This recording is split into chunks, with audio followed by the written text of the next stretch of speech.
Okay, I'm ready to call this meeting to order. Roll call, please. Rosales, Here. Schwartz. James, Here. Hartke. Kibler, Here. Maxwell, Here. Quisenberry. Here. Okay, we got a quorum. Next is approval of minutes. Do I have a motion? So moved. Second. Any discussion? Okay, hearing none. All in favor, say aye. Aye. Any opposed, same sign. Okay, carries. Next, we need approval of addenda, which we don't have any, so approval of agenda. So moved. We have a motion and a second. Any discussion on that? Hearing none. All in favor? Aye. Any opposed? Same sign. Hearing none. We're moving on to public participation. Seeing no public present, we're moving right on to communications. I really don't have any communications, other than to say that the new facility director is here tonight, and that's Mr. Dana Brenner. Do you want to say anything, Mr. Brenner? Well, thanks for the opportunity. I look forward to working with you all and Deb, who's just been terrific through this process. So, toured some facilities with her yesterday and today. We have a few more to go, and we're getting started. So, looking forward to it. Welcome aboard, and I just want to say I'm going to talk to Deb about getting you a clothing allowance for some coveralls and blue jeans. Mr. Rosales? Just a tidbit of information. Were you part of that negotiation deal of the Assembly Hall being renamed? And I know that's irrelevant to what's going on today, but It was discussed a number of years ago, before Ron retired. It was not finalized, but we knew that that would be part of the process to get the funds necessary to go forth the project. so we'll get air conditioning out of the deal then, right? Supposedly. Okay, thank you. Any other communications? Okay, hearing none, we're going to go right into the facilities director report. And since Kurt has put this together, I'm going to let him address these issues. Okay, hopefully you all have the timeline for the exterior maintenance of the courthouse. Actually, there was a gentleman there today locating utilities on the sides of the building and doing a little bit of cleaning. They'll be doing some lower cleaning on the courthouse throughout this week. They probably won't bring any man lifts in until next week. They're going to work mostly on the lower, older sandstone, cleaning it, checking the caulk out, cutting out the bad areas. As you see, the timeline runs through quite a period of time. I don't know if they'll be able to work that entire couple of months they have there. Most of that, though, is for part-time, or like 4-hour days, 4 to 5-hour days. They're not supposed to be working on any section of the courthouse that doesn't have the sun shining on it. The temperature has to be above 40 degrees for the sealant before they can use that. So it's kind of hit and miss depending on the weather as to what the actual timeline will finish up to be. So. Their plan is to move the construction trailer in the next week and a half or so, and that'll be mostly for storage materials. It'll be on the southwest section of the courthouse. There's an old bus stop, a concrete pad there that it should sit on. We may store some of their materials inside if it gets too cold, but it'll be the maintenance staff that go in and get it. The contractor shouldn't be in and out of the courthouse at all. So it's moving, moves, albeit slowly, but it is moving. So. Kurt and I, if I may, were talking about this, and some of the concern I had is like when the nursing home construction was going on and we ended up with a rainy season, much like we've had some rain off and on here. He told me, and he showed me a letter, that the weather has to be right. They won't be doing it on overcast days. I was just worried about them even starting up and tearing down and what have you, but he's assured me that they have the necessary equipment and they know what they're doing, so we'll go with that. And is one of our staff people involved with going out there and sort of seeing how things are progressing? I'll be there daily, kind of checking, and I'm sure Dana will probably be out quite often as well. We have yet to set up any construction meetings throughout our progress meetings, but I'm sure with other projects I've been on, that's been like a weekly, just to kind of keep everybody updated as to what's being done and what's on the agenda for the next week. Yeah. Yep.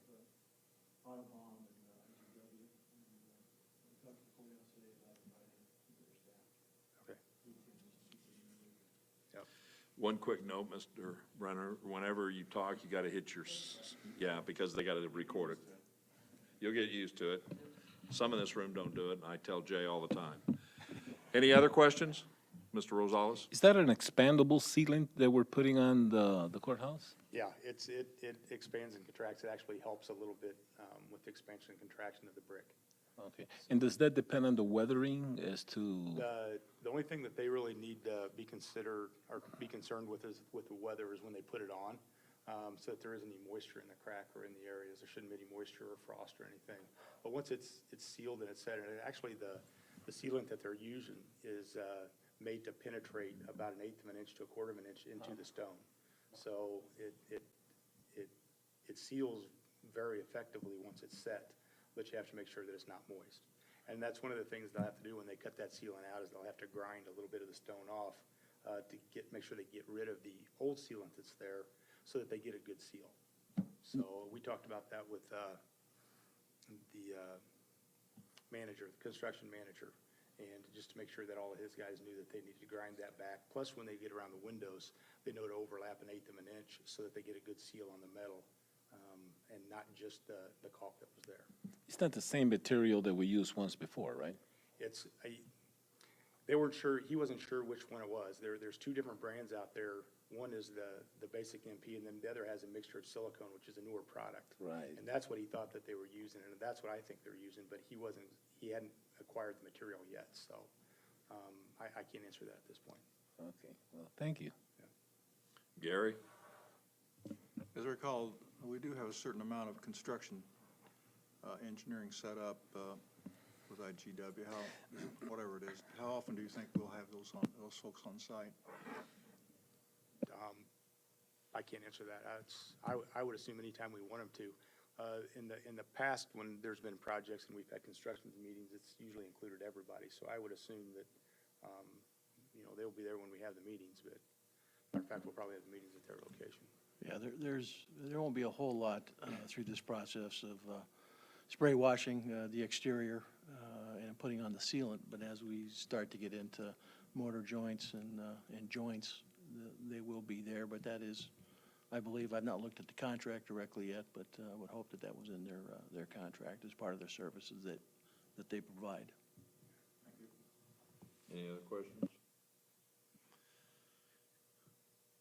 Patsy?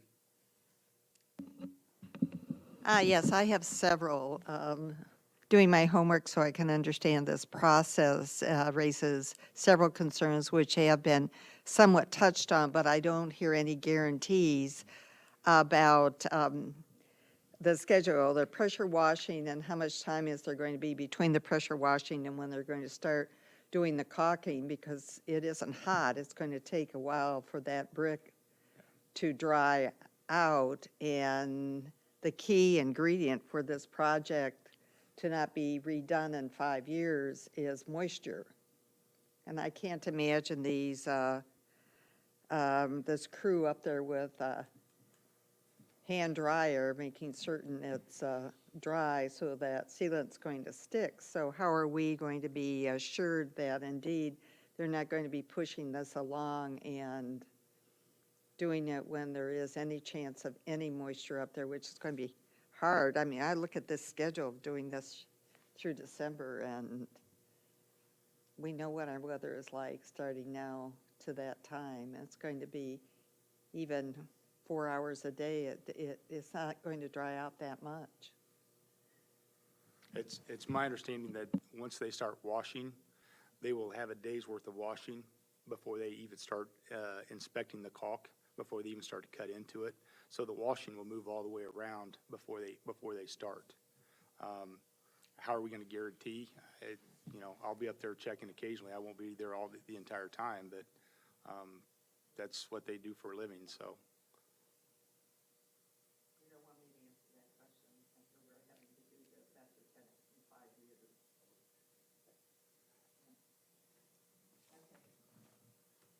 I do have a follow-up question. Why do we have to be doing it on this schedule? Why can't we just do it all when the weather gets better after the first of the year? Why are we putting ourselves in this precarious position? Well, I asked Kirk the same question prior to the meeting starting, and a lot of times with contractors, they set their own schedule, and then they look at the contract, because they may have some bigger jobs coming up shortly after ours. I just had a lot of parking lots done, Patsy, and we had some real rainy days. And I'm like you, I questioned the integrity of the sealant and everything else they were putting down. It can be done because the specs on the materials that are being used tell you, like Kurt alluded to earlier, it has to be 40 degrees or I know, more. I read it. I agree with you, is that always Hoyle, but even on a nice day, you can have extreme heat, which would affect materials as your planet also. So the only thing I can tell you is the contract. We looked at the contract. If there's questions, Kurt and Dana are on top of it. We rely on those folks. That's their job. That's what they're paid for, and we're hoping they're doing what's expected. To answer that, any other questions? Well, just for the record, I don't have a high comfort level because we're redoing something that was done 5 years ago and doing something that was brand new 10 years ago, and it's the same group, and so my comfort level is not extremely high. Comment well taken. Okay, any other questions? Then we'll move on to the next item. ILEA's, the East Annex demo, IGW is currently doing the design for the work. We have been unable to find the asbestos reports for that section of the building, so I have contacted 3 different companies to give us a price on doing an asbestos survey to see, number one, what's there, and number two, to give us a estimated price for abatement. Once we get the survey done, then we'll get a hard cost for abatement, see how much we have to do to recycle the concrete in that building. So it's moving. Again, it's moving slowly, but it is moving. Any questions? Hearing none, we'll move on down to the next agenda item, which is lighting for courthouse clock tower. This is an ongoing item, and I spoke to Deb about this. We really don't have a way or a means to put old business, new business on our agendas. And some of these items are going to be ongoing and updates, but I'd like for them to be on the agenda, whether there's a report or not, just so this committee stays in tune with it, because in the past, there are things that get pushed off to the wayside, and then they come back 3 months later, and it's like, oh, I thought we did that. So I've asked Deb, from now on, we'll just put a little note off to the side, update or ongoing, so that this committee will always know it's there, whether there's a report or not. And if anybody has any other suggestions on maybe how we can do that, please forward them to Deb. So with that, what's your update or ongoing on the lighting? I don't have any. We were waiting for the money to be deposited and transferred where it needs to be, so I haven't talked with anybody from the courthouse committee or the clock tower committee. Okay. And you have looked into LED and some other things? I have a little bit. I've talked to the gentleman that's made the suggestion about LEDs. He said that in his letter that he suggested a mock-up. One of the concerns with LEDs is that it's very hard to come up with an exact replacement. There's not a wattage, comparison. And what his concern was, and mine as well, is whether the LEDs would light it with the same intensity, with the same amount of lumens as the lights that are currently there. We haven't gotten past that point of at least talking about a mock-up. So we're still at that stage. Okay. Any questions? Quiz? Yeah, I know, a meeting or two ago, we had a kind of a overview that we didn't end up talking about because it wasn't quite ready. Yeah. I assume we'll see something similar when we're ready to talk about it again. Is that correct? Yes. Okay, thanks. I'm hoping we'll have to make sure that we've got the right lights, and we're talking apples to apples when it comes to LEDs. And we're just not at that point yet. Thanks. Patsy? Well, this has to do with the clock tower, not the lighting. Who is responsible for taking care of the clock when it isn't working? During this time, it's myself. I believe that the director is the keeper of the clock. But the last week or so, or the last month or so, I've wound it and tried to keep it going. I We see. did have a problem with the bell. And I Okay. called Mr. Hannon in, and he came and. Thank you. Any other questions? Quiz? I'll just point out that it's good news that we have a funding model if there's something serious wrong with the clock. We have that money from the lady who passed away to pay for fixes and maintenance in case something bad happens. Is that it on that? That's all I have. Okay, well then, moving on down to other business, I think I would just like to say that bringing Dana on, hopefully him and Kurt will work together real well. We're looking at hopefully some new changes, some new plans. Some of the questions that you raised, Patsy, at times have some valid, worthwhile looking into. I don't know what word I was going to go for there, but I just think that we need a little structure, and like this, I always thought that the sheriff went up there and tightened up that chain when it needed it at the clock, but apparently I'm wrong. But that's things that we need to do, and we do need to know a little bit more about our buildings so that this committee can appropriately plan for updates and really get to the central part of what we need to do instead of always fighting fires and piecemeal. And I think we're along that road. It's just we got to get it all together and put it into a simpler form for everybody to understand and see what each building takes to maintain and operate. So that's one of the things that I'm hoping with the new charge that they work at. Kurt's got a lot of that background. He's very informative in them areas, and Dana brings a lot of expertise in some other fields, and hopefully he can help with Deb and her new staff person get us some good grants if they're out there. And then we're the type of challenges and things I'm looking at, and above all, customer service to the buildings we serve, and we want our employees to hopefully come in, and when they walk in that door, just like I do at work, feel like they got ownership here, that they're proud to be here, and that they want to do the right thing. Any other comments? Gary?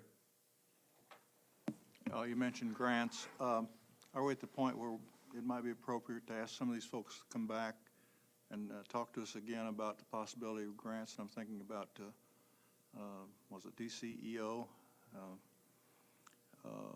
that have a wide variety of issues they can help us with, and maybe be a good time to do that.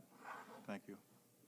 Well, I would suggest that we leave that into Kurt and Dana's hands to meet with those folks and talk with them, and then if there's anything to present to us, bring it to us. Thank you. Any, Deb, I'm sorry. I just wanted to point out to the committee that Dana and I have already talked, and I think the first thing we're going to do to move us in that direction is work on pre-qualifying architects and engineers and we really have to design a project before we know if we can qualify for a grant. So actually looking for the grants is not the next step. Getting some of these projects to you to say, go ahead and get them ready, and then we can start looking for the grant. So I expect that's how procedurally it will evolve, and we will be coming to you with those recommendations. And that, some of that will be based off that list that we've already started with the chillers and so forth? Yes. Okay. Any other comments, questions? Patsy? I understand what Ms. Busey explained as the logic, but I would like to add another layer to that, and that is I do think it would be worthwhile to have a conversation with Don Fournier, who is really the individual now who's moved from CDAC up to work with the Association of County Boards, to help us identify what grant monies are out there, so that will give us a greater and more precise direction on where we should be putting the efforts on designing projects. I mean, the money isn't, okay. Any other comments? Okay, we're going to move on down to the chair's report. And basically, I've said it before, and it was something that Mr. Beckett had started during his tenure here, is since we are the committee that oversees the facilities, buildings, and all that, we need to go out once in a while and see what we're talking about. So this board can tell me, do you want to do it in December or January? I'd like to pick the coldest months possible. And to go to 202 Art Bartel, that's the new facility that opened up, and I haven't seen it yet. So the pleasure of this board is December to go there, since we have a new man on board and we can tour it, and we need to set that schedule up, or would you prefer January? Mr. Rosales, I'll let you go first. What month? I'm gonna write it down and score it. I'd rather not get out of the way and do it in December. December. Okay. Gary? December's fine. Rachel? Stan? Quiz? There's no difference between December and January. Then I'm putting down December. Let's do it next week. Josh? I'll go with the majority. December's fine with me. So January. And Jeff? No. So December would be it. If we can schedule that, Ms. Busey, I would appreciate it. I really don't have any other chairs report. Everything seems to be going okay. I'm gonna wait and see how things go and discuss issues with these gentlemen as they move along. I'm not gonna be in here badgering them. I will stop in for a cup of coffee from time to time, as long as I don't have to put money in the cup. And then that, I'm going to designation of items to be placed on the consent agenda, absolutely nothing. And I declare this meeting adjourned.